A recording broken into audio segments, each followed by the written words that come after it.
surprised to hear that. But you gained in numbers, so it was a good call. Yeah. Well, I don't know. The question is, like, would I rather have more people watch my live streams or more people watch my shorts and videos? I guess whichever one makes the most money, right? No, I'm not doing this for the money. Well, I know you don't need the money, but like that's not a factor at all. No, I can honestly say it wasn't a factor. Oh, okay. It is nice having more subscribers to get credibility for other YouTube channels who might want to interact. Yeah. But like the shorts, you really don't make money from. No. Well, unless you get like over 1 million views, which I have a few that did. Like I think my best short I made maybe $1,000. Okay. Yeah, no, I think I made $1,200 off one short. Off one short, how many views did that short get? I think it got. Oh, I haven't even checked it in a while. It might be at 3 million. Yeah, it must have like really made the rounds during election season. Yeah. Was it one of those AI ones you did? No. It was. I think it was AOC. No, it was. Hang on, let me check. I didn't even forget. I think it was a short of either AOC or. Oh yeah, I got a short 3.1 million. It was the shocking ending to Trump versus Biden. Yeah, so it was right after the debate of Trump versus Biden, and then it was them exiting the debate, and Trump is like walking all proud and like he usually does, and then I don't know, did I put Rocky music to it or some music to it, and then Biden is like limping off stage and his wife has to help him. It was just the optics of it was just horrendous. Yeah, it was really emblematic of the election cycle. Let me see how much I made off that one. Oh, okay, I was way off. I only made $563 off that short. And then that's still, yeah, that's crazy. And then my second best short, I didn't know this, was Nancy Pelosi being caught on hidden video admitting that it was her fault for not having the National Guard on January 6th. So I made $355 on that. Are these dollar amounts based on like a number of cents per view? Like what is it? Yeah, so basically if you take the number of views divided by 1,000 and times how much do I make per? It's anywhere between $5 and $10 per 1,000 views. Okay.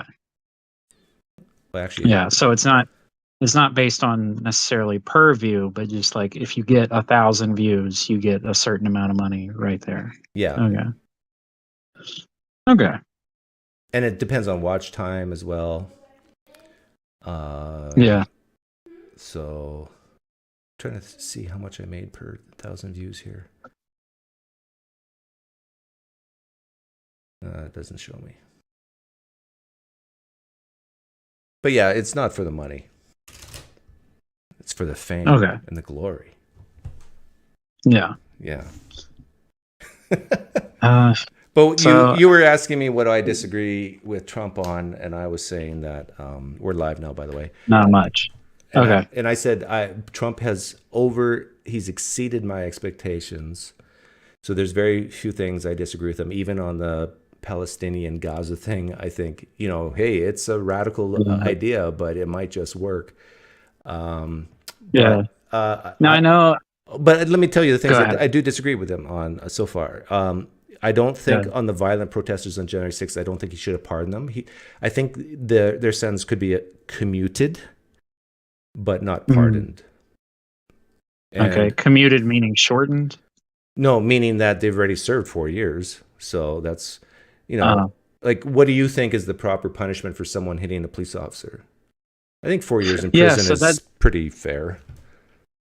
right. I would think four years in prison would be fair for like any normal any non-coup, I'm just going to call it that, like any non-insurrection related altercation with a police officer. But I think when we're talking about government buildings, like we need to Oh, we need you to really put our foot down on that.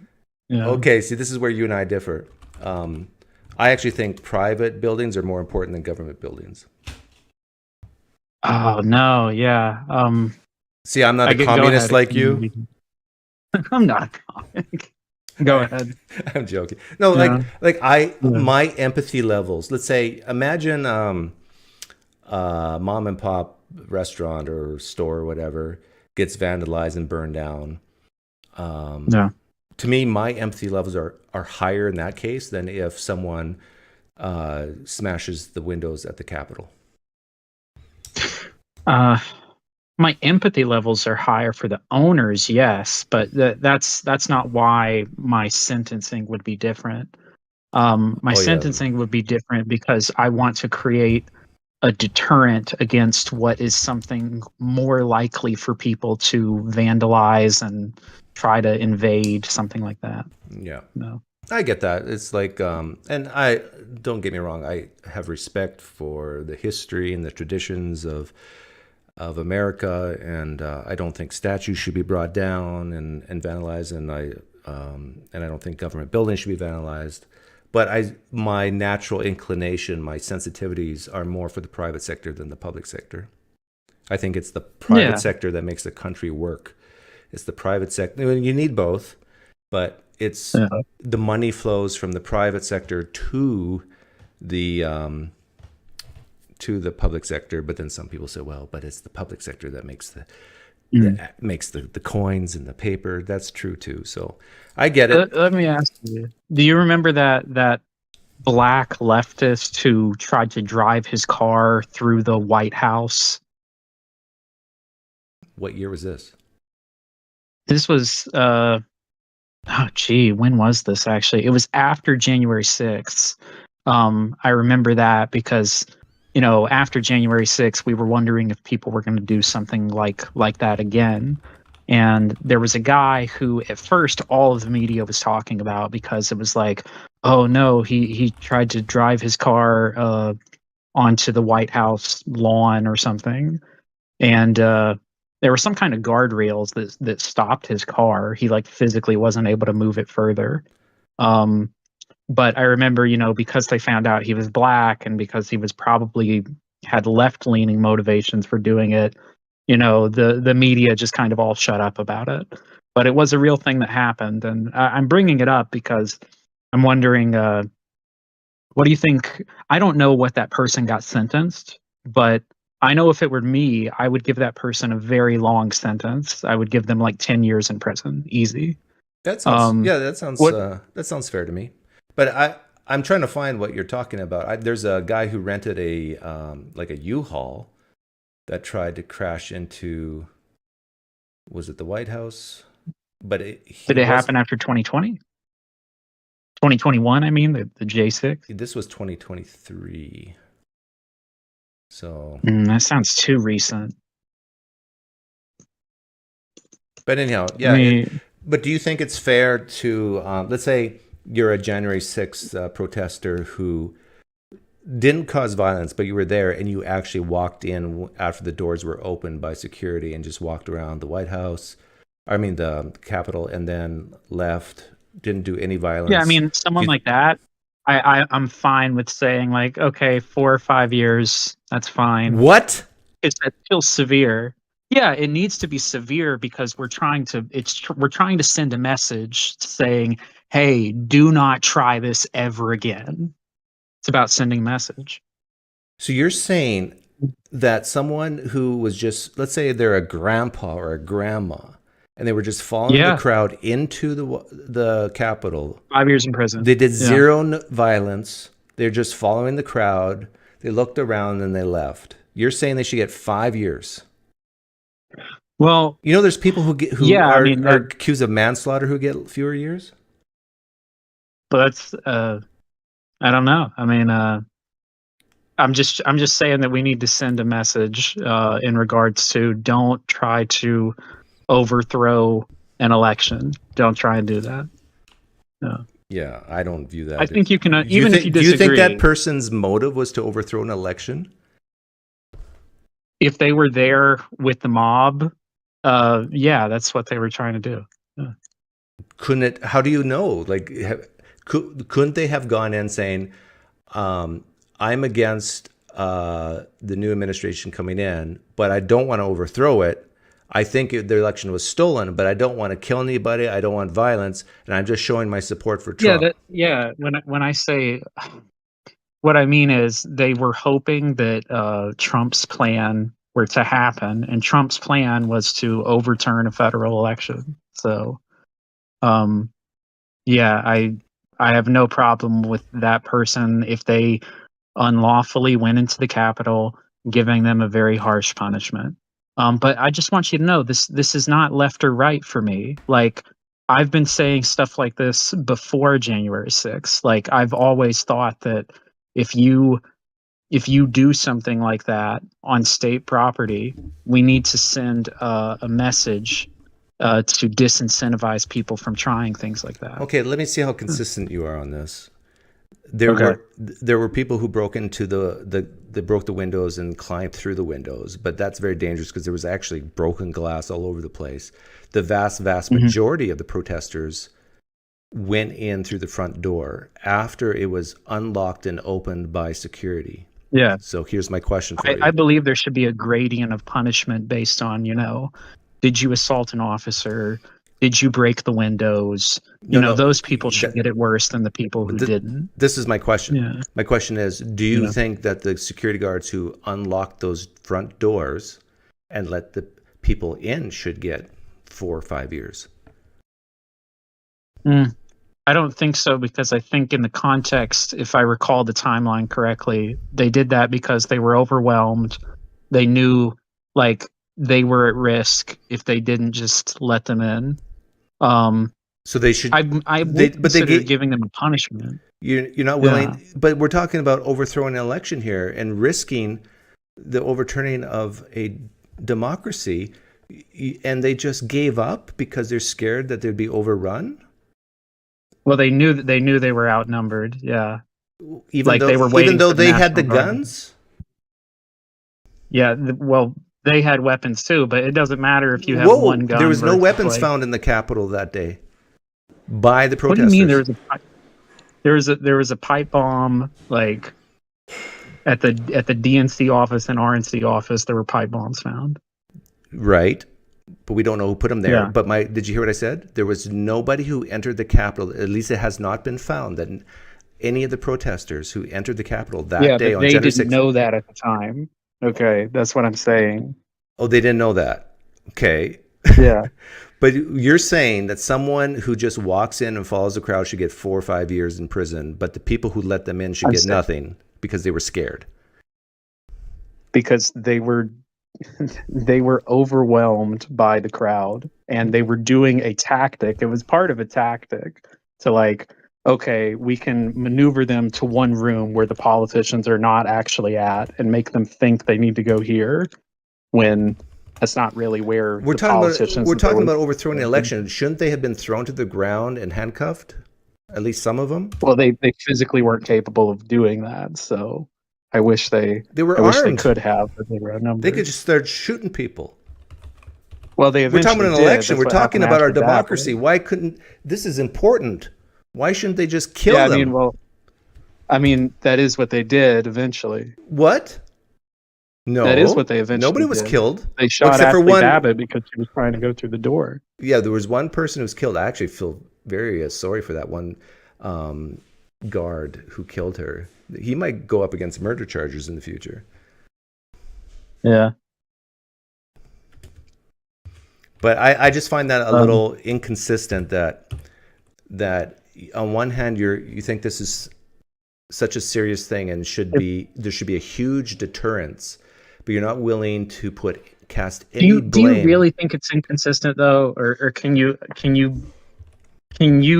be able to delineate between somebody intending, like opening the door, unlocking the doors, letting people in because they want the coup to happen, versus someone unlocking the doors and letting people in as a part of a police tactic to prevent the most violent people from getting to the most vulnerable politicians. If you truly believe that Yeah. that the democracy is on the line, if you truly believe that if these people get in, that it means Trump will remain in power, if you truly, truly believe this, then you take out your weapons and you start killing people.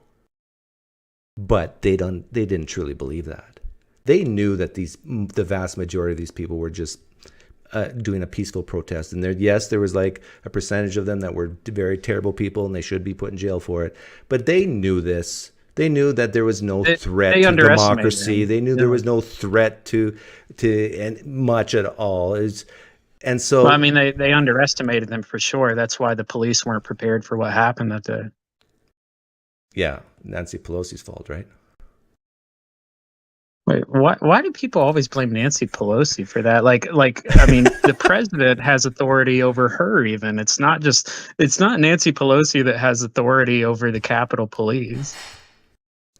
Yeah, she does. No, but the president does over her, I mean. Well, true or false? The Speaker of the House, the leader of each party, is in charge. They're the immediate hierarchy to the Capitol Police. I mean, I'm just saying you're You really Google trying to I'll make wait. it. Yeah, I'm just saying that president was over it. There was many protesters who just walked peacefully. I didn't want to do this with you, Doug. I didn't want to have but you're really good at getting me to do it anyway, so I'll give you the credit there. Good at getting me to do what? A tribal, getting me to have a tribalistic debate with you where I'm on one side of tribe A and you're on tribe B. No, we're just talking. We're just having fun. Yeah, we are not having fun. Whatever. I'm having fun. Yeah, I wanted to talk with you about like what are the limits? Where do you differ from Trump, really? Well, I told you one. I told you about the commuting versus pardoning one. Let me think. I'm very happy with the border situation. I'm very happy with the threats to other countries using tariffs as a negotiating ploy and even tariffs themselves. I'm okay with that.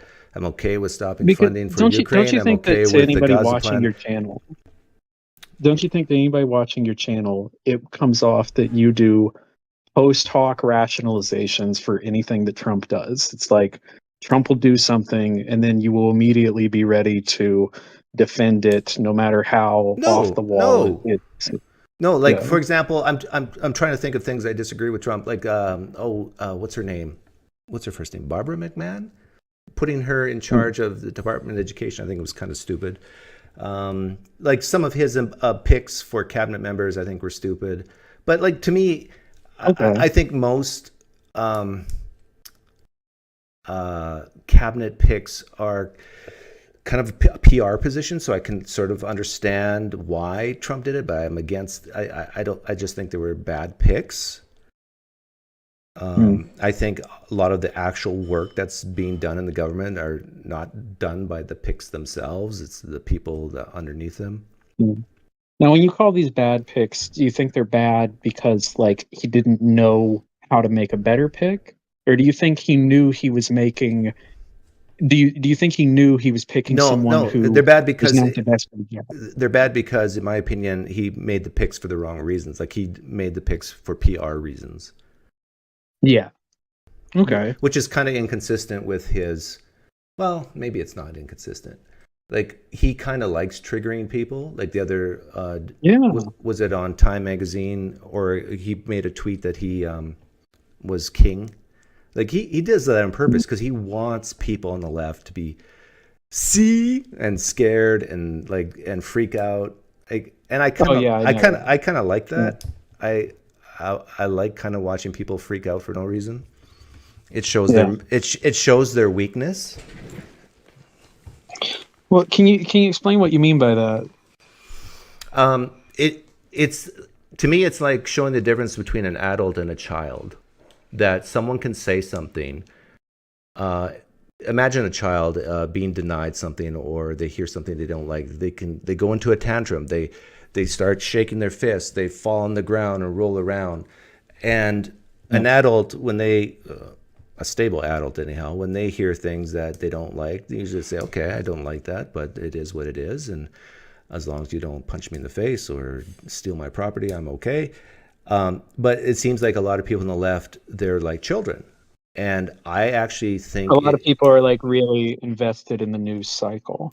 well, They're just like you can be invested, you can even be passionate, but you can still stay controlled and realize there's certain things you'll never be able to control and learn to accept it.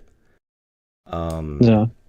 So The thing is, I agree with that criticism of the progressive left. It's just that I feel like that same hyper partisanship happens on the right as well. Like I've seen the right act like babies over something that yeah. Joe Biden or Kamala said. Yeah. Yeah, like, and I've talked about this on my channel many times. I remember shaking my head at Republicans who freaked out about Obamacare and freaked out about so many things. It happens on both sides. But I do think that the left tends to be more emotional, more compassionate, more empathetic, more sensitive. They have more, let's say, the female type characteristics that will lead them to lose control of their emotions more on bad things. Yeah. Okay, fair enough. I just think I would love to see what your channel could be if you made just a couple of videos or even just moments within your live stream of making fun of when Fox News does something like that, or when Charlie Kirk or what other figure could I say? Matt Walsh does something like that. You know, Something like I think I have. It's just the problem is, it's usually during live streams because I love making standalone videos, these shorts, and so they're 60 seconds long. Yeah. And so what you're talking about is when I'm doing live streams, and it's usually buried in the middle of like a lot of other stuff. And so most people who, let's say, are very anti-Republican, anti-Trump, or whatever, they only remember and only see, or they don't hang around long enough to see the times where I do denounce the mega types for worshiping Trump like he's God's gift to save a savior to the world. Like I do that. You condemn the MAGA cult behavior. Yeah, if you're I guess I haven't seen that from you yet. Yeah, I've said it several times that it's very dangerous, very stupid to elevate a fallible human being to the point where you think it's God's gift to humanity. I mean, that's number one, it's nonsense. Number two, it's dangerous. Number three, it's wrong. I mean, in my opinion, I don't think any God exists, and so this is just all foolishness. I did a in real life interview session when I went to a very conservative Turning Point USA conference in Phoenix, Arizona, and with my friend Reed. And we were talking about free speech, and I asked a mega guy, "Are you for free speech?" He says, "Yeah, of course." And then I immediately went into the satanic altar in the Illinois?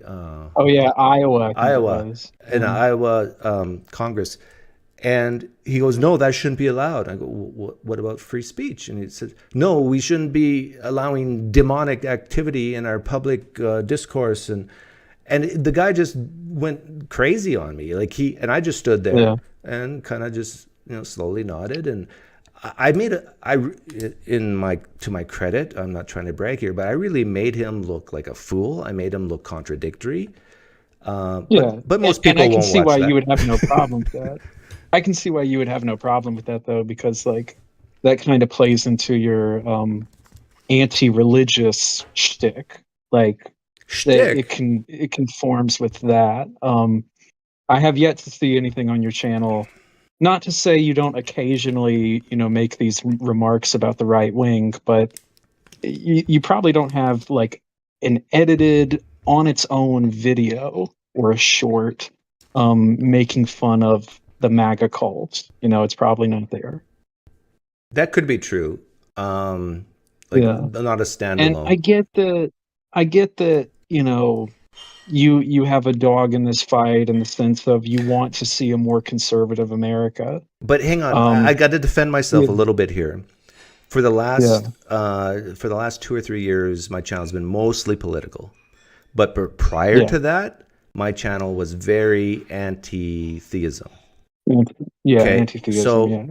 if it's any consolation to you, that anti-theism type stuff, you can view that as as standalone videos against MAGA, because I'm basically saying everything you hold dear, I mean really dear, not just politics, but your eternal destiny, I'm saying is false and a sham, and Yeah. that cuts deeper than I think for them than even politics. And so, Uh, yeah, but for you're probably Christian not going to look MAGA at it it does, that but way. there's But yeah. Well, yeah, I was gonna say for Christian MAGA, you may have a point, but is there any other there's type? clearly some You don't well, think there's there's clearly Muslim some MAGA, do you?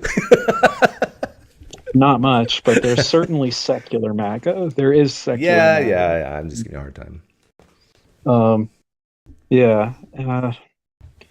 Well, there's a couple different things we could talk about. You want to talk I about was saying on foreign policy? That's fun. yeah, yeah. I mean, uh, I'm reminded now of like with Israel. You said there's like two different ways we can talk about it. We can talk about it the hard way or the soft way. The soft Yeah, way, you can make this, yeah, you can make this appeal of like, oh, don't you want people to stop dying? exactly. Uh, you know, and then the hard way is just to say, hey, Israel won. These are wars. You This is watched my what happens in a video. war. I watched your video. I do watch your Thank videos, you. Doug. And thank you, Lum Yeah. Lum Jiggle, for the donation. America should just have a king already. Remove bureaucracy. See, we got a guy in the live stream chat who wants a king. Dark enlightenment. There you go. He's from New Yeah. Zealand. Yeah. Oh, New Zealand. They're the worst. It's hard. It's a hard choice between them and the Australians. Yeah. Okay, for those of you who don't know what Dax here is talking about, I said when it comes to Israel-Palestine, there's a hard way and a soft way to communicate with the left-wing progressives on this topic. The soft way is to tell them, look, I just want the killing to stop. Don't you? I want the suffering to stop. I want the bombing to stop. I want the children to live. Don't you? And of course, they'll say yes. Well, maybe the best way to do that is to remove them from their homeland. Yes, it's painful. Yes, they were born there. Yes, they have a right to their own land. But if it means they're going to die from those evil Jews who want to just kill and take over their land and control every aspect of it, what is worse? For them to die or live somewhere else? And my opinion is it's better for them to live somewhere else. And I can't even empathize. Like, if someone gave me that choice, you can stay in your home. You can even stay in Arizona. But if you do, you will die, or your kids will be raped and tortured, or you could go live in Canada and be fine. I'll say, oh, okay, I'll move to Canada. Maybe I'll fight, but if I realize that by fighting I'm going to die and that it's a no-win situation, which it is with the Palestinians, they're not going to beat Israel, not ever, ever, ever, even if they get Iran and Saudi Arabia and all the other Muslim countries on their side. They're still not going to win. Yeah. Are you ready for my opinion on it? Go ahead. Yeah. So the thing about the soft way is that you're characterizing what Israel and America are saying they're going to do. Whether or not they actually do it is yet to be seen. But when they talk about like making it the Riviera of the Middle East, you're talking about the deaths of the Palestinians like it's a natural disaster that's happening to them. Like, oh man, we just got to get people out of the way. We gotta save lives here. When obviously it's like this is a sovereign nation doing this that we could make political actions against in order to prevent further harm to these people. Right, but what you're asking the world to do, what you're basically saying is we need to change the minds of the majority of Americans who support Israel. And that's a tough sell. And I get what you're saying, but that's essentially what you're saying. You need to, the big, powerful Americans need to convince Israel to change its ways.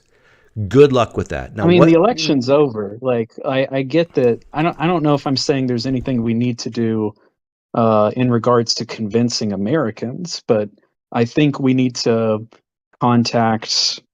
I'm not an activist on this issue. This is not my pet issue, but I'm guessing we need to reach out to the UN, reach out to various international organizations that could make an impact, reach out to various governments and say, hey, please condemn what Israel is doing here of not giving back the land. Dax, yeah. The UN is full of leaders who cry and need a hug. You think the UN has any power in terms of military? Like, they have some military. But the EU is nothing without the Americans. Nothing. I don't know yet. I really don't, especially with Trump getting them incentivized to change their military budgets. Okay, well, if what you're proposing is for the EU to put its foot down while wearing its high heels and say, Israel, you either do this or we're going to bomb you, good luck with that. Well, it's not so much bombing, but it would be like economic punishments. I don't know how far I would want to go with it, because I still think the U.S. needs to be an ally to Israel, and I obviously sympathize with Israel for what happened in October 7th. I don't have sympathy for Hamas whatsoever. I think Hamas should be annihilated. But when it comes to Palestinians, it doesn't matter what people group we're talking about. I always fall on, okay, well, whose home is there? Not whose home was it 1,000 years ago. I don't care about land claims like that. But who has a house there right now? Whoever it is, they need to be able to go back to their home. There's very few people in Palestine who have a house there right now. It's been blown up. I know what you mean, but I think that in the 21st century, we need a higher standard of well-being kept in mind, even in warfare. So I think after a war happens, we should allow people the right of return to their. Are you talking about? Yeah. So you're proposing that if a country fights another country in war, and it's a territorial war, that the loser should keep their land? Not that they should they shouldn't keep their government, but they should keep their houses. Yes, their personal property. They should keep their personal property. Okay. Yeah. Do you see the distinction I'm making? Because I can clarify. Yeah, no, I understand the distinction you're making, but the thing is, what if the people who keep their houses want to kill the people who won the war? Well, then you should fight those people. I mean, if they try to fight, you should kill them? Yeah, if they fight you. Okay, so your proposal is that the Palestinians should be able to keep their own homes, that Hamas should be killed, but if the people who want to keep their own homes want to fight against the Israelites, that they should be slaughtered. The Israelites? You mean the Israelis? Yeah. I prefer Israelites because it's more biblical. I guess I don't value their biblical claim to the land. Yeah. So, you just said you don't care about the history of it. You care about who owns what now. Yeah. Okay. So, but my proposal and Trump's proposal, Trump's proposal that I agree with is not to kill them, to move them. Kicking and screaming, I want to be back in my home. No, you lost the war. Your choices are to die or stay in the rubble or move. I agree that that's what would have happened, 100 years ago. But I think that we should be civilized, and I think civilized conflict can be war. By definition is not civilized. War. The purpose of war is to kill people, destroy things, and in a territorial war, take over the land. It's not You about can say civility. it's not civilized, but we do have laws. We have war crimes. So clearly there is civility in war, in modern war. Um, so yeah, I Even think that international law, like, Israel should take the land. Israel should take the land. Now let's I have some conservative positions on this. Israel should own Gaza, and they should decide if there's going to be some kind of Palestinian regime over there. They should pick who's in charge of it. Even like that's how far I would go. okay, At so least for the you well, support at Israel least for owning the Gaza. interim government. What's that? You support Israel owning Gaza. But here's the difference. This is the important difference. The important difference is that it's so wrong for the Israelis to say, you Palestinians can never come back to this land. It's like, hey, that was my house. My house is there. You know, This is just like, so messed this up. is so, feel sorry for them. They lost the war. It's Yeah, so, I know they lost the it's war. What like, does that matter? So, what does it matter? It's like, yeah, see, you're thinking old fashioned. I'm not old fashioned. I'm thinking old fashioned. Yeah, like I think we should have international, if we don't already, we should have international laws in the books that are enforced with sovereign nations' militaries to say, hey, you need to allow people to return to their homes. I mean, we act like this is unheard of, but it's totally heard of. Like, think about the bombing of Dresden in World War II. Okay, were Germans not allowed to return to Dresden? Of course they were. That's You because know, they were didn't want people the not? land. Well, I think it's messed up to not allow them to return, But I'm and glad you brought up I'm gonna World War stand by II because yeah. World War II is a model of how you end wars. And the way you end wars, like major wars that go on a long time, is not through Yeah, killing military people. It's through killing civilians. yeah, probably. And that's the hard truth. The Yeah, reason why World War II ended, it was because of the death of civilians, not because of the death of military bases or blowing up tanks. It's because of all the well, Japanese people died, because of all the German yeah. civilians I who was gonna died. say that was the end of the Pacific War. Now, my understanding of how the the European side of the war ended, it didn't have so much to do with civilians. It had to do with the Russians like marching their tanks all the way into Berlin. You know. Loom, the New Zealand guy, gave me another donation. The European Union Cool. has no military worth spitting on. Declining manufacturing and bureaucracy that would make America blush. They're irrelevant to the world stage. Only their ego keeps them yapping. I agree with I Lum mean, Lum here. the I hope the EU or the NATO. I just hope Europe can, strengthen. And I've thought this before the Ukraine war. I've always hoped that, Europe would strengthen itself up a bit, so we don't have to keep pitching in for their messes. Yeah. Yeah, definitely. The reason why the Europeans have been able to skate by and do all these social programs is because of the big daddy uncle US of A protecting them. Yeah, that's a hypothesis I'm inclined to think is plausible. And we need to pull back a little bit as America and say, maybe you should start Yeah. taking care of yourself. Oh, you're Yeah. scared of Putin coming into Poland and then Germany, whatever? Well, what are you going to do about it? Yeah. Why don't you start beefing up your military? Once No, once I you just thought of start a pulling question back here. on your universal health care and all these social programs and put some money into tanks and guns, instead of the Yeah, U.S. I always just having thought to of a do it. question here.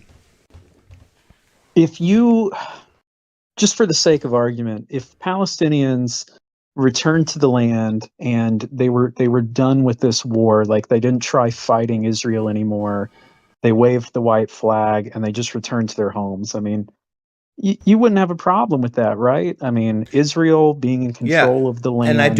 Yeah, I do think there's, yeah, I don't know what the percentage is, but I do think there is a significant percentage of Palestinians who just want the war to stop, who can actually move on and say, yeah, you killed my cousin, yeah, you killed my uncle, whatever, but let's just stop this and we'll live in peace. But unlike Unlike most people, well, I don't know what the percentages are, but I think this is a religious war, not a war of land. I think I I think mean, I think if every okay. Palestinian became a Mennonite, the war would be over.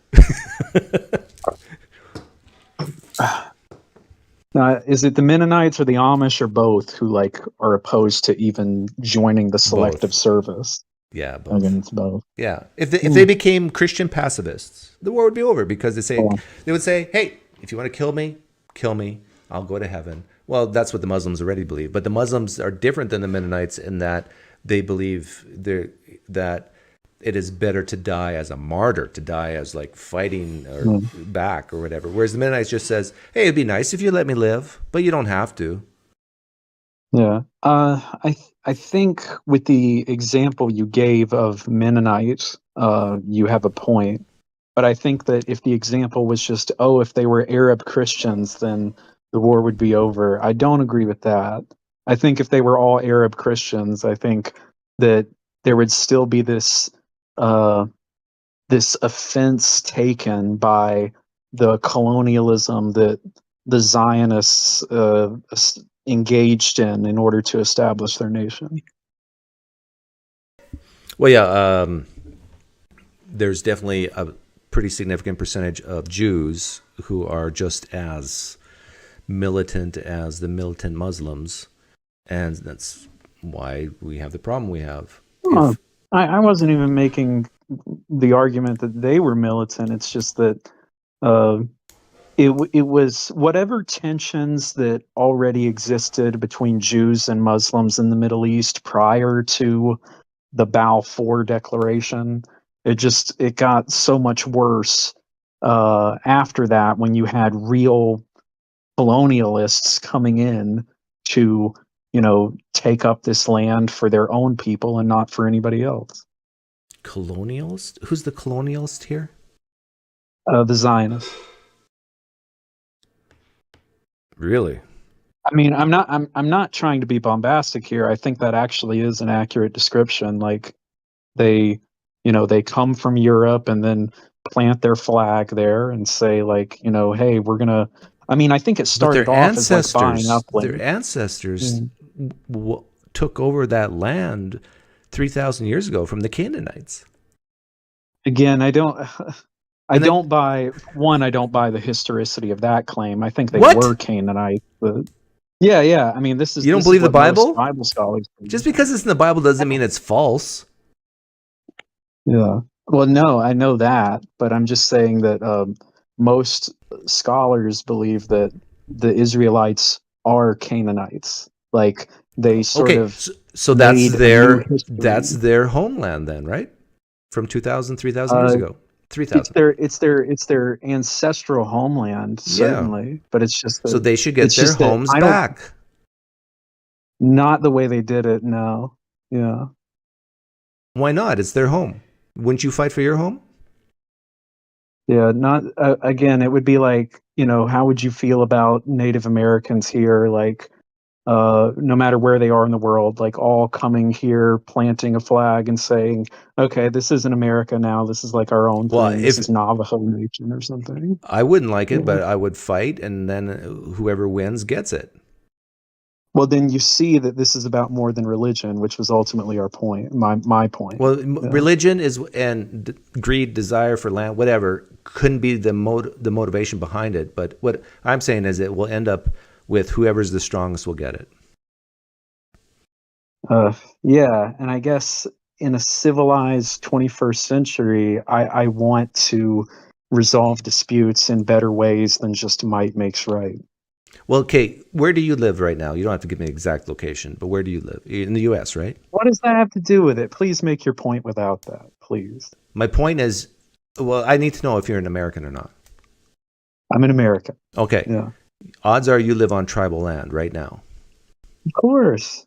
Okay, Well, do I live on tribal? I mean, like it may have been tribal like 400 years ago, right. but Okay, yeah, why I don't you guess. do this civil thing and give the land back to its rightful owners? I think you misunderstood the point I was making. I was not making the point that we need to give land back to I don't believe in So that. Israel that doesn't need to give reasoning. land back to Palestine?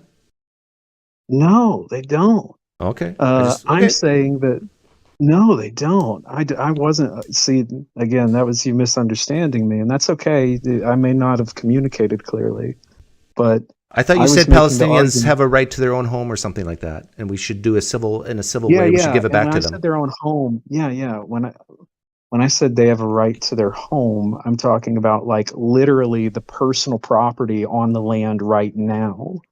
I'm not talking about some ancestral claim.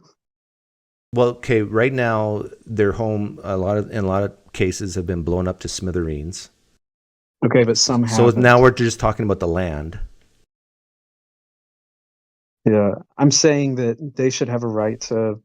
It's not So do they have it's the? not something that happened a long time ago. You're We have contradicting time to make yourself. amends for this right now. I'm I not contradicting Okay. myself. In order for you to help me understand if you're contradicting yourself or not, I'm going to give you a scenario, and you tell me which way you lean. The scenario is a Palestinian lives in a home. That home's been blown up through by the war. They have no personal possessions. It's blown up. The only thing they own, I guess, is the deed to the land. Israel has taken over the land. Who should that land go Mm. to? Israel or the Palestinian? Yeah, so I think this war, just to let me Your answer that choice of question answer there. is Israel or the Palestinian. Yeah, It's a I pretty gotta. clear dichotomy. Yeah, but I want to explain first that like the land the deed is in the hands of the Palestinians, and then they win this conflict that was started over a fear of terrorism. You know, Israel didn't want more terrorism. Well, I think when you've destroyed as much as they have, you don't have to worry about terrorism as much anymore. So Who should that land go I, to? Israel or the Palestinian who owned it it? should go to the Palestinian. Yeah. Okay, so likewise, the land you are on right now should go to the Native American, right? No, and can you seal me on my position to understand why? No, what is the only difference is time? Yeah, the difference is time. Okay, so The difference so is that all Israel has to do is have control for what, another 300-400 years, and then you'd be okay with Israel keeping it? if Israel, and this is unfortunate, but this is how I see it. If Israel like starts putting kibbutzes down there where people grow up their whole lives in that land, then in order for the Palestinians to take it back, they would have to remove people from their land. So I just think that would be messed up on their part. So Okay, so let me get this uh, straight. Let me get this straight. yeah, Right yeah. now, that land should go back to the Palestinian whose house has been blown up. But if some Israelites move in, live there for a little while, Yeah. put up some I don't know, Torah pictures Like if an and entire generation lives there, yeah, okay, then it's fucked. Yeah. okay. So your mind changes if it's a generation. Just one Yeah. generation. Yeah, like if that's the only place you ever knew, then that's the place that's your home. Okay, so it's the lived experience which is swaying you here. That if you have like a emotional attachment to this land, then it becomes yours. It's not based on the emotional attachment. It's based on like the deed is mine. Like it's my it's my property right now. And it was property that was gained lawfully. Like I don't think the Native uh Americans had deeds. yeah, so I'm saying that like Israel by not giving the land back, I mean, come on, man. You're kind of stuck here, aren't you? I'm kind of what? You're kind of stuck here. Because right. I don't know what else to say. I don't know what else to say Yeah. other than Well, like it would be. let me You know what? help you. Let me Wait, help you. I'll just give you a blunt on. Okay, go ahead, help me. Yeah. I think the easiest way to talk about this issue is the way I'm talking about it. Say wars have consequences. to the victors go the spoils, and say That's how it was in the barbaric Dark Ages. I want to get out of the the same Dark Ages. is true today. No, but I don't want that to be true today. I want to What you change want is irrelevant. Well, if we're having a political debate here, dude. I don't know what else No, there's to no, say no. other than to. Well, okay, let me argue my point. Okay, let's say, and then I don't mean this in a personal way, but it makes it easy. So you and I are in a back alley, okay? And let's just pretend I'm bigger and stronger than you, which I probably am. But, and let's say I know how to fight and you don't. And you say, Doug, I don't want to be punched in the face. But let's say for some strange, let's say I don't even have good reasons. I just really want to punch you in the face. Guess what's going to happen? Right. Guess what's going to happen? Yeah, you're going to be punched in the face. But I don't want it. I don't want it. It doesn't matter what you want. Don't you? I guess I don't know how to argue with this, and this is part of why I wanted to talk with you, is because like this. By the way, I would never punch you in the face. No, I know, but like unless you punch me first. There's no ideology in this view. I feel like there's a lot of conservatives out there who just they just often say things like, well, this is the way it is, this is the way it has been, so this is the way it should be. I understand your point of view. That's what I feel like. You want a kumbaya land. You want a utopia where there's no pain and suffering, where there's no violence, where there's no killing. I get it. But I want us to be as fair as possible, yeah. Yeah, and be as fair as possible. Fair. Now, that's one way to live your life with this utopian dream, and I share it with you. Like, if we could have a world where there was no killing and violence and whatever, that'd be great. But unfortunately, we don't live in that world. We are animals. I'm an atheist. I don't know if you're an atheist or not. We are mammals. I'm an atheist. We are very similar to chimpanzees. We actually care for our young. We care for our tribe members, and we also murder them at times. You making a naturalistic argument now? Yes, I am. I'm making a naturalistic argument here. This is the reality. This is the reality of life. And okay, but you can't derive an ought from an is, Doug. You can't say because I'm not trying to. Nature.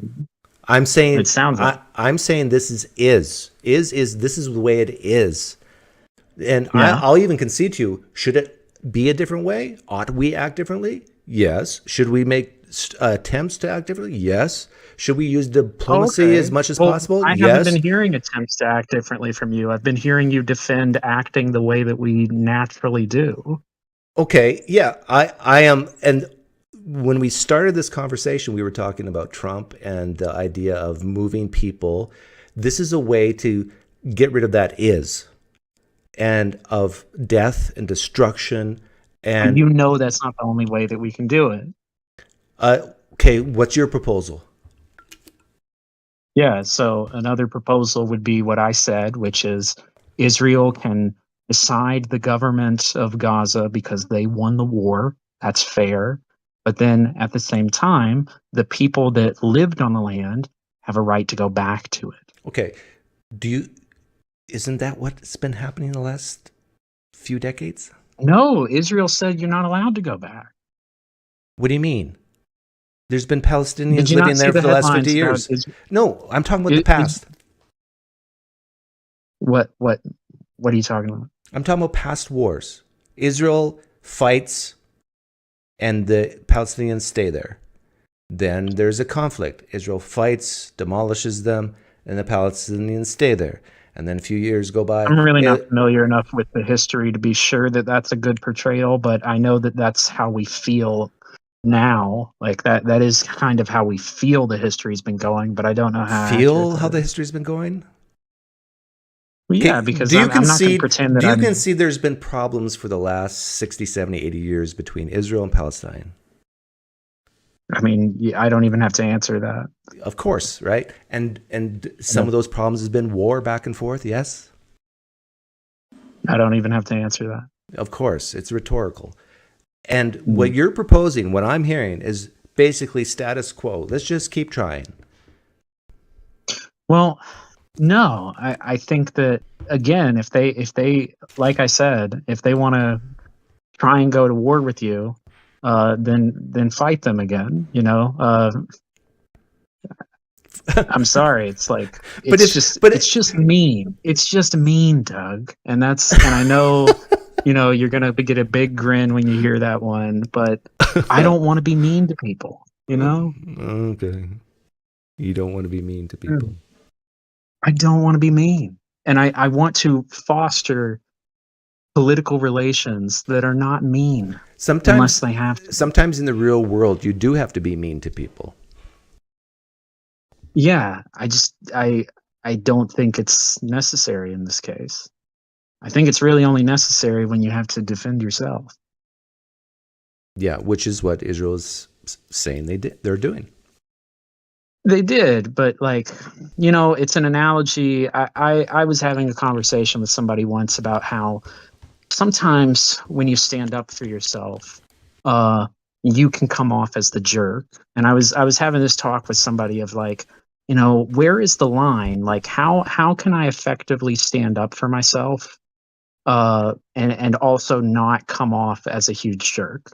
And what the conclusion that we came to was when someone invades your castle, you need to push them out of your castle, past the moat, and leave it there. Pull up the drawbridge and make sure they don't get in.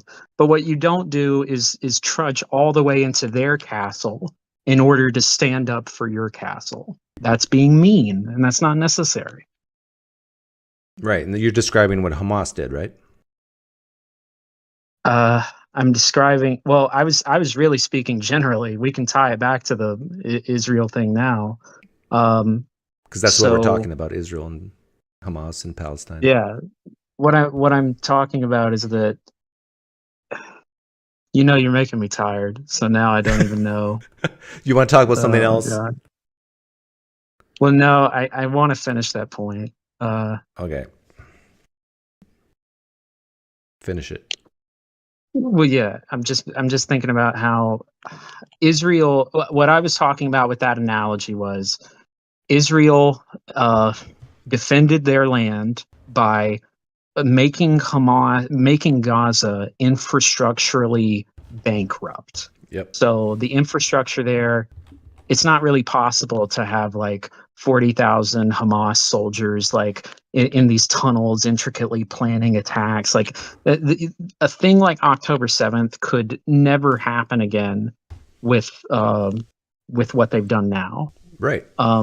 So I'm happy for Israel on that. Great for them. Good. Now that you've done that, let people back into their land. If they want to live in it, they can live in it. If they don't want to live in it, they can go to Jordan or Egypt. Okay. So let them back in, and then after 10 or 20 years, if they throw missiles back at Israel, let Israel retaliate and destroy them, and then let them back in, and then wait 10 or 20 years, and then they throw some more bombs into Israel and kill a few people, then retaliate, and then let them go back in. And you just want the status quo, the cycle of death and destruction. You know what? I'll have to concede this. Okay, if I knew that's what would happen, then I probably would have to say, okay, let's have a final claim on the land here. Let's make it final. Yeah. Let's stop the death and suffering. See, I'm more. I am more humanitarian. I am more loving and caring than you are, but you just don't like it because I'm advocating for picking people up and moving them further away to prevent more violence. And you say that's mean. It's mean. No, you can't play the humanitarian card because I am way more loving than you, buddy. Because it's based in might makes right for you. I mean, that's what it's based in. Well, but my solution, it's Trump's solution that I agree with, is so loving, so caring. You're the big meanie. You're the one who wants status quo and just the death to keep going on for decades to come. Well, I was going to say, so if I could be sure that that's all that would happen, then yeah, I think I would change my mind. Well, based on history, we can be sure that if we do your solution, it's based on history. If the future repeats history, that's what's going to happen. But we haven't tried Trump's idea yet. Why don't we try it? Give it a shot. One gap in my knowledge, though, Doug, is I've been hearing about how certain peace deals that Israel would try to make. They weren't good enough in some way. And I'm honestly ignorant on it. I don't know why the Palestinians were saying those deals weren't good enough, or, I Hey, just, sorry to interrupt. I got 30 minutes before the hockey game starts, and to me, that's way more important okay, than this yeah, conversation. I So just wanted if to say, like, you want to change subjects, let's do it now, because the United States is about to trounce Canada. For people in the live stream chat, they might not know this. The United States yeah. and Canada are going to war in 30 minutes, and it's going to be settled on the ice. And for the Yeah. first time in my life, I've always cheered for the Canadian team when it came to hockey. But Yeah. for the first time in my life, I'm cheering for the Americans. And I will boo every time Canada scores, and I will cheer every time America scores. And I'm going to be mean here. I want the Americans to humiliate the Canadians in hockey at their own sport. Oh, it'll be so sweet. And I'm going to feel very sad if we lose. Yeah. So you're going to watch with me? You're going to watch in half an hour? It's on I Disney can't Plus, get into ESPN. Disney Plus. I do have a couple days left of my Disney Plus, so maybe I'll think about it. But isn't it great? Let's change topics. Isn't it great what Trump's doing at the border? What he's doing at the border. Overall, it looks good to me. Yeah. Okay, good. Isn't it great that he's deporting murderers and rapists? Yeah. Good. Isn't it great that he is getting rid of DEI and this gender nonsense? Oh, freak. Heck yeah. Yeah. Amen. What else? Yeah. Isn't it great that men... You're looking for things that we disagree with, aren't you? No. Now I'm looking for things we agree with. Isn't it great that males can't compete against females without losing federal funding? Isn't that great? Oh, heck yeah. Yeah. That was a big... I supported Trump before January 6th, and that was one of the big key things for me was the trans issues. Yeah. Yeah. What else is Trump doing that's amazing? Isn't it great how he's using tariffs? Getting rid of the penny. Isn't it great how he's using tariffs as a manipulative bargaining chip with other countries to reduce our trade deficits? Yet to be seen if that's great, because if prices go up for me, I'm going to be pissed. Okay. Yeah. Isn't it great? Isn't it great he's about to stop the war with between Ukraine and Russia? Not the way he's doing it now. Because he's just pro-Russia now. He's just like pro-Russia in the conflict. What would you rather be? Pro-Russia and have the death stop? Whatever you're about to say, it's not the only option. Why do you always ask people these would you rather questions when you know those are not the only two options? Oh, I didn't even present two options yet. I know, but it's just going to be two options. Because full disclosure, I do these types of hypotheticals to cause cognitive dissonance inside your own brain. For you to go, like I was about to say, would you rather be pro-Russia and have fewer Ukrainians die, or be pro-Ukrainian? I knew you were going to do that. Yeah, it's and all have about more people dying. Yeah. Why? It's very similar I don't have cognitive dissonance with that, because my moral system is not just based on if fewer people die, then that's the action you need to take. Okay, fair enough. That's fair enough. We might have different moral systems. To me, like the ultimate moral system is based on survival and death. Like that's why we don't like murder, and that's why we don't stomp our babies to death when they were born. Okay. But I think that you can support somebody standing up for their right to freedom of association, because you think that even though people will die in the short term, and it'll be a lot of people in the short term, in the long term it will set an international precedent for international relations that will foster diplomacy and prevent war and invasion. I don't want to go to war against Russia. Do you? Well, Russia apparently wants to go to war with us when they decided to invade Ukraine. That's all I can say. Well, no, the war would have been long over if we didn't help Ukraine. If they hadn't invaded, yeah. No, if we didn't help Ukraine. Yeah, I mean, it's all a matter of perspective, but that's victim blaming. I mean, no, come on. No. All I'm saying is, because the UN and America, mostly America, has helped Ukraine, that's the reason why the war is still going on. If Ukraine would have surrendered a long time ago, then Russia would own Ukraine, and there'd be fewer deaths, a lot fewer deaths. Also, when it comes to the fewer deaths thing, I mean, can you? This is not an actual position you hold. Like, you are just trying to foster the cognitive dissonance thing because you know that. No. This is the position I hold. So, okay, here, let me be very clear on my Ukraine position. If we want the Ukraine to stay as a sovereign nation as it was a year or 2 years ago, then that means full-fledged war against Russia. I don't want full-fledged war against Russia. Right now, what's happening is not full-fledged. It's sort of like, let's just give enough to Ukraine to make it competitive. And Ukraine is still kind of losing, or at least both sides are losing. It was a stalemate for years. It's basically a stalemate, right? It's like this unending type war situation like Vietnam or whatever, where it's good for Raytheon, it's good for Tomahawk cruise missiles and other ammunition American suppliers. It's good for them. It's good for Zelensky, getting a private yacht and so forth, but it's not good for the people. So the solution is to say, hey, Zelensky, shut your mouth. You're out of the conversation. Hey, EU, shut your mouth. You're out of the conversation. This is now a conversation between the United States and Russia. Do we want the killing to go on? Do we want the bombings to go on? No. So what do you want, Putin? I want Crimea. I want the East. I want the South, whatever. Okay. How about we give you this? No, I want more. No, and you negotiate. And you say, Zelensky, shut up. What you say doesn't matter. And then you say, okay, you finish the negotiations, and then the Ukrainians get a certain portion, the Russians get a certain portion, and it's done. Now the alternative is, okay, Russia, you get none of it, and Putin says, oh no, that's not acceptable. Okay, let's go to war. Let's get American troops. Let's get bombers, and who knows? Let's get nuclear bombs. Do you want that? I don't want that.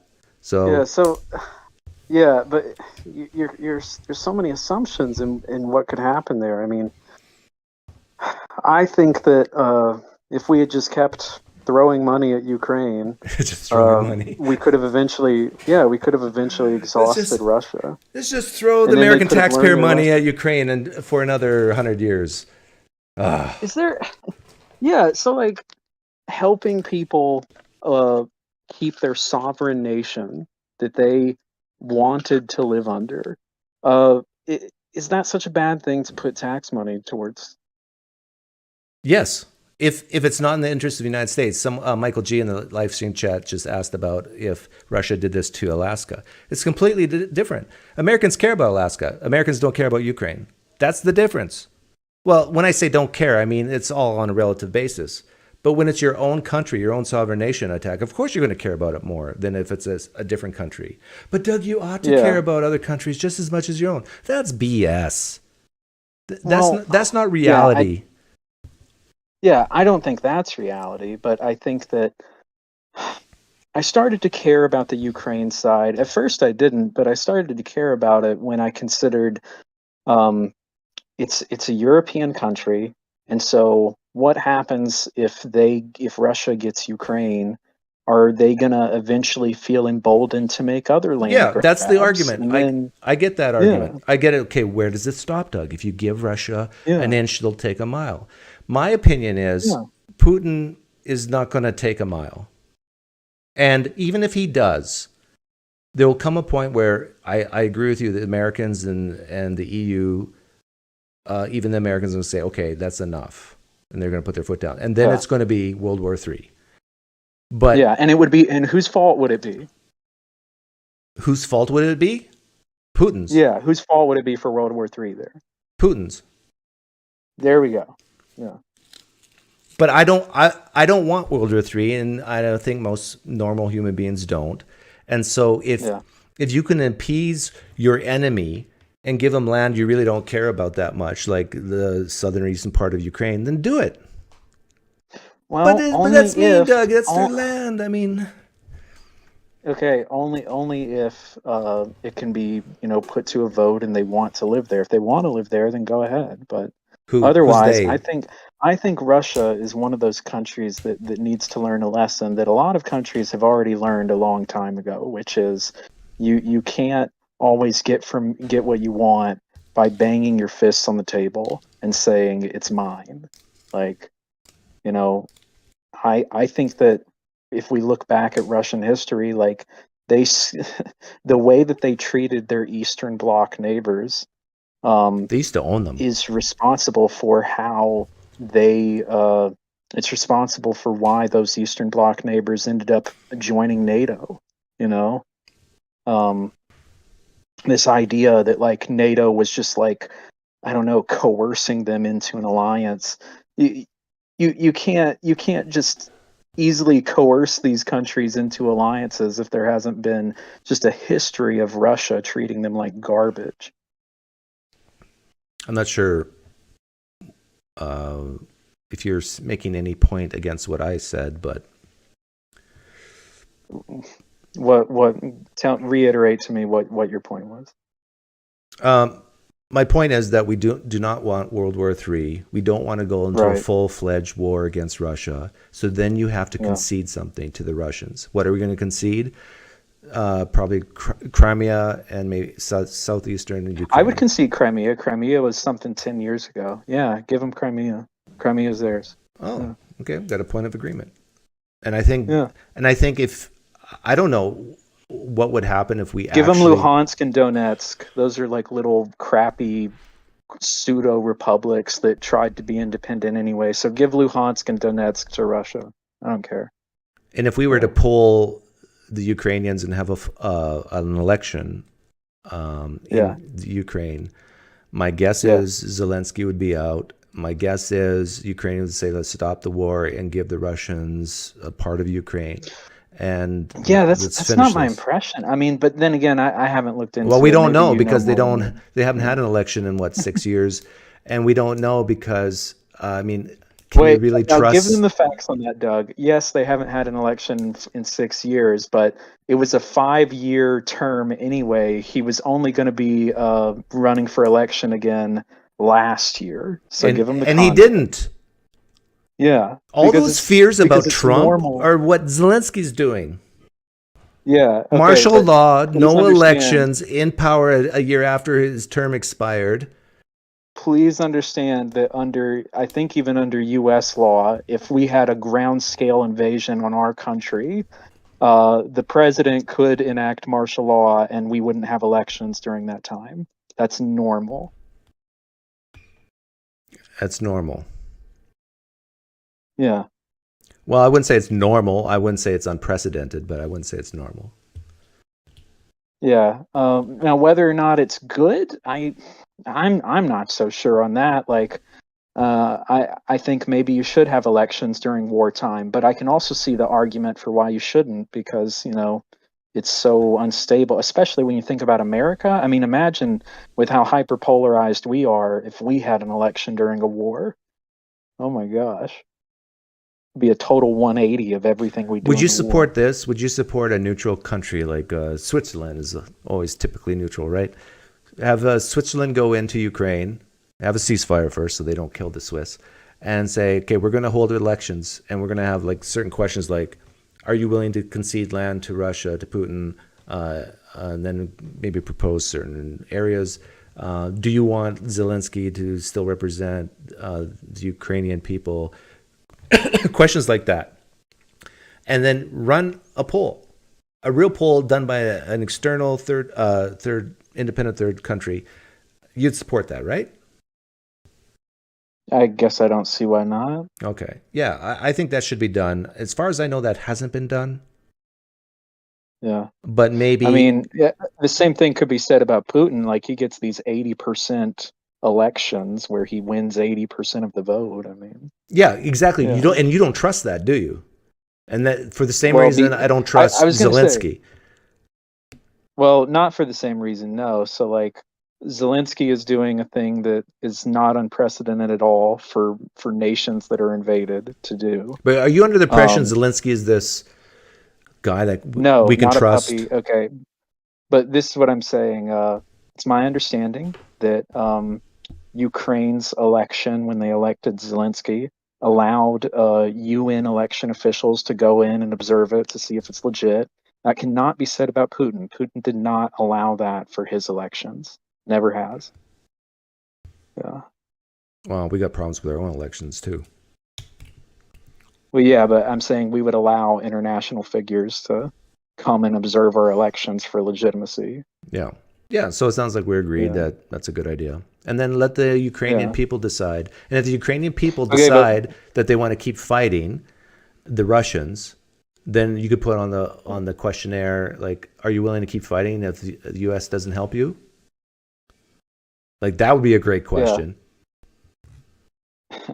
They're going to say no, of course not. They're going to have to surrender. I don't know. You know, you'd be surprised what people say when they're patriotic. Is all I can say to that. But from our conversation about Israel and Palestine, your point of view ought to be, or should be, if you're consistent, let them fight without U.S. help, and then let Putin slaughter them. Let Putin. I mean, yeah. I guess I would say if they want to fight, let them fight. Yeah. Yeah, and to the winner goes the spoils, right? To the winner goes the government. I still think they should be like and this would never happen, right? Because I know how I think I get the idea of how Putin's doing this, but like in Mariupol when he took that over, Ukrainians that were there were still allowed to live there. They weren't like pushed out of it. It's just that there was a new flag over them now. There's a new government over them, and that's fine with me. If you have a dispute and it has to go down to guns to decide who's the leader of your government, hey, but let them have their home. I mean, that's just decent. That's the decent thing, yeah. Yeah. Let them take the picture of grandma and grandpa out before they leave. I don't know what that had to do with anything. Well, you know, the nice thing to do in war is if you're going to take over someone's land and their homes, let them take their personal belongings before they leave, right? Like oh my gosh. Okay. Well, that's the simple thing. You've had a lot of fun. Yeah. I mean, I would like you, even if you don't agree with me. Look, we're wrapping up now, I know, but like, even though you don't agree with me, I would like you. And we agreed on a lot of things. Yeah, I would like you and other conservatives out there who are watching to think about like, what are ways that we can progress as a civilization? Because we hate the progressive left. We think their ideas are crazy for how to make progress. What are some ways that we can make progress for, you know, resolving conflicts in diplomatic ways and just you know, increasing well-being? That's what Trump's doing right now. But the left doesn't like it because they think all you're doing is surrendering. But sometimes surrendering is the right thing to do. That's the thing that the left disagrees with on the right on this issue, or with Trump. Okay, I know, but it's just like, let's support the villain of the war. Let's support the guys who invaded the country, so that way we can end the war. Hey, so that nobody dies anymore in Israel and Gaza, let's just have Israel kill everyone in Gaza. That way nobody else dies in Gaza. That way we save lives, right? Like, I thought that's I feel like I'm characterizing your reasoning, you know.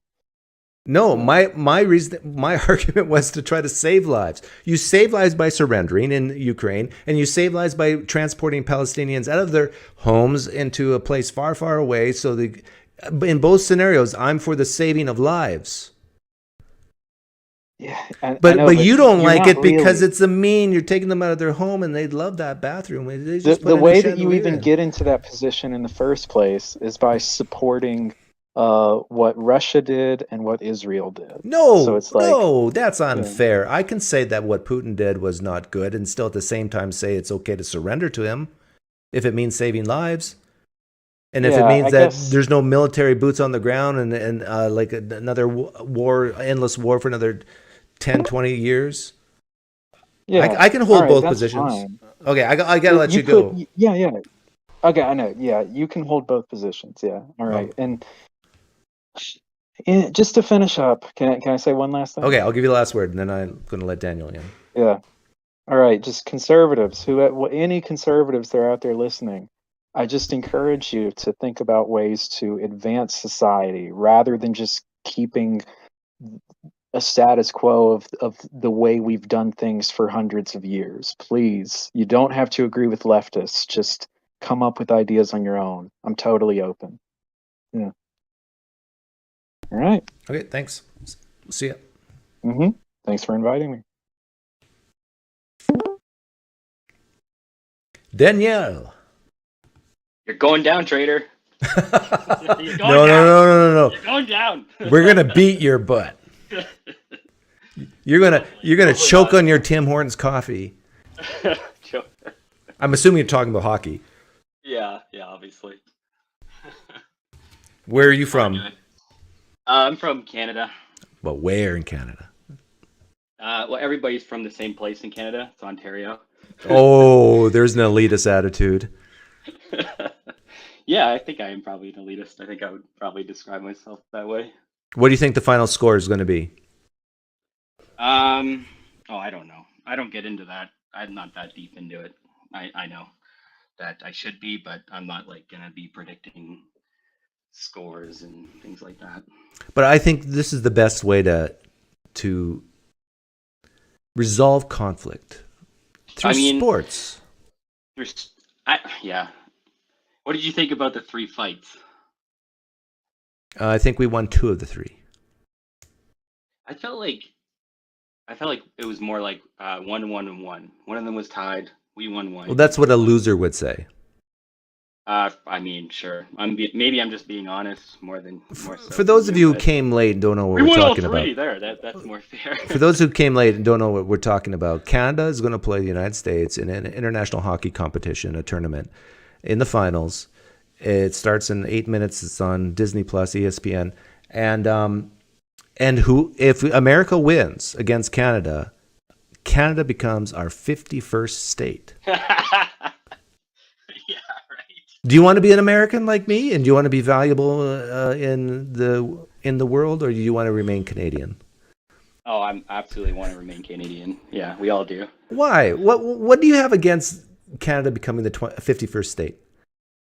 Oh man, we're Canada. I don't even understand how to answer that question. It's so bizarre. Like, why would you not want to become part of China? It's such a strange question. Why don't I want to become part of China? Because the Chinese are racist. So the Americans. Americans is the most diverse, multicultural country in the world. It's even more multicultural than Canada. Did you know that? I'll be honest with you though. Like, I think I like where Canada has been situated. It's perfect. We're in the perfect spot. We got a little cozy little spot right above the big crazy guy who's, like, when I say crazy guy, I mean the States to us has always been, the big crazy guy that does all the crazy stuff, and we're just like the guy. No. That's how it is to us. That's how we see it. No. United States to Canadians, we're you got the big part right. We're the big protector of you guys. Exactly. Yeah. That's what I mean by, like, we're like the little brother who shows up to the fight as well, but doesn't really. And we dictate even your culture, whether you like it or not. You guys still look to Hollywood to do your little BBC clips. Yeah, CBC. I can admit that, absolutely. Yeah, the only thing you guys have or used to have was hockey, and now that's gone. Well, we'll see. We don't know yet. You guys are pretty good at poker cards, card games, and you're kind of funny once in a while. Once in a while, no. Almost, I think, like, everybody that's funny comes from Canada. Well, yeah, I don't disagree with you there. I'm from Canada, so so I'm funny. Take it, buddy. It's being cooped up in your igloos for like 9 months of the year. It causes you to go crazy, and then you become funny. Yeah. Well, it's true that you need suffering in order to be funny. What if United States took over Canada? What do you think? What are very specific things you wouldn't like? It's so beyond crazy that it wouldn't. It's not even. No, think about it. Imagine United States takes over Canada, not through force, but let's say, or economic force, but not through military. It wouldn't happen. We wouldn't have it. Okay. A sign of a true intellect is being able to engage in hypotheticals No, and imagine. I'm just at the onset, but so I can go into the hypothetical. I just want to get that out of the way. Okay, so Now you're I in can the hypothetical. Canada is now part of the United States, 51st state. Specifically, what are the downsides for you? And you tell me, what are the downsides for us? I'm asking you. So you can't name one? We lose our identity. Who cares about your identity? Okay, we do. So you're saying the downside is I feel like you're not understanding. What identity do you currently have as a Canadian? What do you lose? We're almost that time. What do you lose if we shut off the oil that we send down? We shut off the water that we send down. Nothing. Like Nothing. We don't need your stinking oil. All right. You ever played Risk with that guy who's like, we make a truce with him? I once played Risk with a buddy of mine. We made a truce, and then he attacked me once because I think he had to for some kind of like one of the parts of the game. You have to take a territory in order to get something, and that's it. I was like, I'm just gonna fight you for the rest of this game now, and we destroyed each other. That was it. And then everyone else in the game won. The most annoying person in the game won because this guy did not want to. He just wanted to. Let me give you, Daniel, let me give you an example how you answer a question like mine. So I'm going to answer reverse. So Daniel says, hey, Doug, yeah, what would it be like? What would you lose personally? What would you not like if Canada took over the United States? I said that. My sovereignty, my identity. Okay, here's how I would answer a question like that. My taxes would go up. I don't like that. I would be less free in my speech. I want to make people cry on the internet. And it seems like the Canadians are more... You got to be careful. You could go to jail if you use the wrong words. He, him, her, she, her. Like they're not as bad as Europe, but they're going that route. There's a massive shift in our country about this. I know it's shifting because of America. That's why it's shifting. I think it is actually because of the states. Yeah, you're welcome. Okay. You want to be American, admit it. No, absolutely not. No way, not even close. But you haven't given me a specific reason why, other than your identity, and you haven't told me what your identity is. What? Are you a francophone Canadian or an anglophone Canadian? What's your identity? Just basic Canadian. Just basic Canadian. What does that mean? You like hockey and maple syrup and Tim Hortons donuts? Basically, yeah. Basically. Yeah. Well, it's a good point, though. That's a good way to phrase it. Like, what actually bad happens? But what would be the? So I guess there's a reason why the states want to annex Canada. Why is that? Why is that even on the table? Oh, I'll tell you why. Because of Alberta. We love Alberta. I actually did really want to ask a lot of questions. So. Okay, so we want Alberta's oil. We want BC's and Ontario's lumber. We want Ontario's hydropower.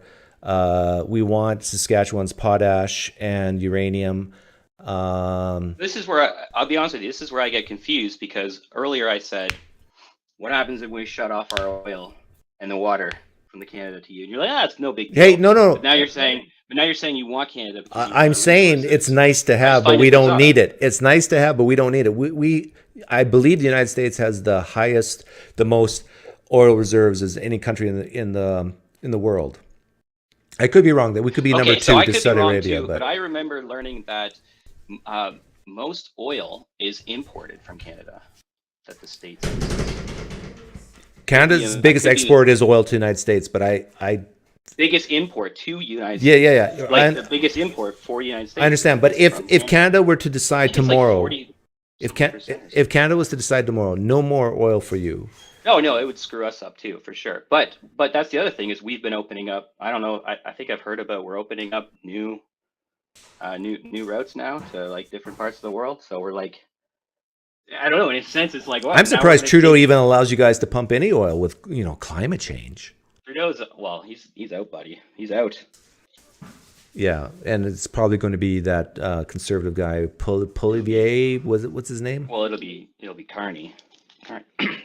Yeah, and hean he's going to drill, baby, drill. I mean, I feel sorry for all these woke environmentalists. I mean, there's so much oil in this world Oh, still. that's another thing I've learned a lot about this is it's actually crazy. Like I do look at my own country and I go, why are you this way? Why? Yeah. Yeah, like America's Cracking stupidity me up level over. was here, and then Trump got voted in, and stupidity's starting to go down. But Canada's still way up here.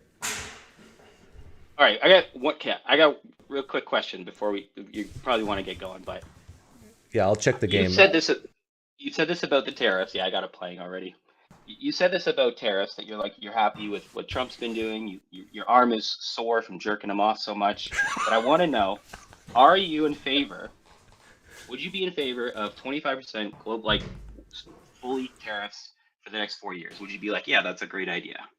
25% tariffs with Canada for 4 years? Canada, Mexico. Let's just say Canada, Mexico for now. But Yeah. let's say maybe even the world, everything. You'd Yeah. be okay. So you would be in favor of that. Okay. Yep. You know why? Why? Yeah, I Because want to know why. because we're in a deficit I think I trade. know why. Actually, can I? Oh, okay, never mind. Yeah, we're in a trade deficit position with most countries in the world. Why does that matter? It matters because when money flows out of the country and into other countries, it affects the economy, affects the value of the dollar, Don't you currencies. get things with that money? Don't you No, get like, resources, like resort? Yes, that's when you sell things to other It sounds a countries. bit like when people say that the rich people are rich because they provided a service for people, and so they sort of phrase it like they stole it. And so it sounds like you're saying that people stole our money, but like you gave it for a service. Am I A wrong? budget deficit means that there's both exports and imports, but one is bigger than the other, which hurts the country Yeah. that has the deficit. But I'm saying, that would be you buying resources. That would be you trading the money, the Right? capital If it's an for the even resources. trade, then there's no problems. But Not- the problem is that when it's a deficit situation, there's more money going out than value coming in. Am I just misunderstanding then? Like, is it like saying that do you see my analogy? The way I tried. Yeah, to I understand frame your it? analogy, but it's sort of like How's I'm that- I'm in how the am I consulting misunderstanding? world. So right now, I know. I very rarely refer people to the people who give me work. So there's a huge deficit from their side. It's like they're always giving me stuff. They're giving me work, but I'm never giving them stuff other than the service I'm providing. But I'm not there's a deficit there. So the business that I'm Would getting you say then something like, that was an example, like Microsoft, for example, there's an even trade between me and Microsoft. Like I pay the money, they give me a service, and that's even. Is that what you mean when you say that there's a deficit? That it's like no. we're actually, No, there's a deficit when we buy more from Canada than Canada buys from us. but you use what you buy for your Yes, own economic purposes. I understand that. That's what I'm not And understanding. Canada uses what we sell them. So they're equal in that sense, but Well, we have a trade, the opposite of a deficit. What's the opposite of a deficit? Surplus. when we buy more from Canada than Canada buys from us, there's a US trade deficit. Now, we both get value on the goods that we did buy from each other. That's the argument you're making, and I understand So what you're saying. I'm not actually making an argument. I am actually just trying to understand it. Okay, so if you're not making an argument, what you're saying is, don't you get value from the thing you bought? Yes. Doesn't Canada get value from the things they buy from the US? Yes. Don't we get value from the things we buy from Canada? Yes. I'm not denying that. But what I'm saying is, when we sell things to Canada, and we buy more from Canada than what we sell, there's a trade deficit. And Trump wants that to stop because that's money flowing out of the system. Now, if we stopped buying stuff from Canada and bought it and got a replacement within the United States, then that money stays within our system. That's why budget deficits are bad. But there are certain things that you wouldn't be able to not buy. But the idea Very is to few, get those very few. things to- The big things like food and energy, United States is pretty much self-sufficient. Well, you buy our oil then. Because it's a little easier than fracking. Oh, okay. But if we had to, we could frack the crap out of our In country. your opinion, in your opinion, will tariffs be beneficial, not beneficial for the lower middle class, your lower middle class? Depends on how it's done. If it's, I I think overall, How it's done is 25% full, everybody, every country, everything. yeah, I think that's too low. I think if you want to 4 make years. tariffs effective, you have to make them higher, because Do you think a little bit of, yeah, I actually agree with you on this, because if you just do a little bit, then people just buy it in and then the price goes up. But if yeah, you make it so hard that you can't do that, then you force the point of the tariffs, which right, is to move the industry in. Okay. yeah. So So is that why you think tariffs were not successful last time Trump was in? well, the tariffs that To Trump limit implemented the first time, some of them at least are still, back down, they're still existing, and bully them out of it? Biden never got rid of them. And you're aware No, that Canadians have I'm pretty had sure it was tariffs short. against Americans for a long time. I'm pretty sure that I thought the tariffs last time it was like really, really short. And it actually Well, ended up this like term, it never even got off the specifically ground, being because limited. Trump basically used it as a bully tactic to say we Yeah. want. Which, by the way, okay, I gotta say something about the bully tactic. Part of me was like, "Thank you." What?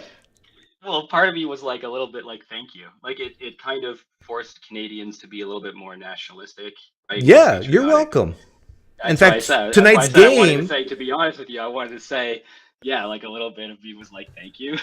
Yeah, exactly. Like, Trump has actually unified Canada in ways that Canada couldn't unify itself. You're welcome. Oh no. It's is it the national anthem right now? No. No more, Sean. These teams. I'm very curious to see if any Canadian. This is in New York, right? Oh, did I lose you? I think I lost you. Anyhow, thanks for calling in, Daniel. I think this is in. Where is this being played?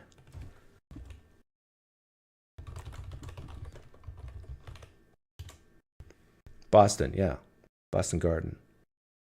I'm very curious to see if there's going to be Canadians there that are going to boo the American national anthem again. Or I'm curious to know if Americans are going to boo the Canadian national anthem. That Hellebuck plays with it gives confidence throughout his team. Yeah, I got to be careful how much I show here or play.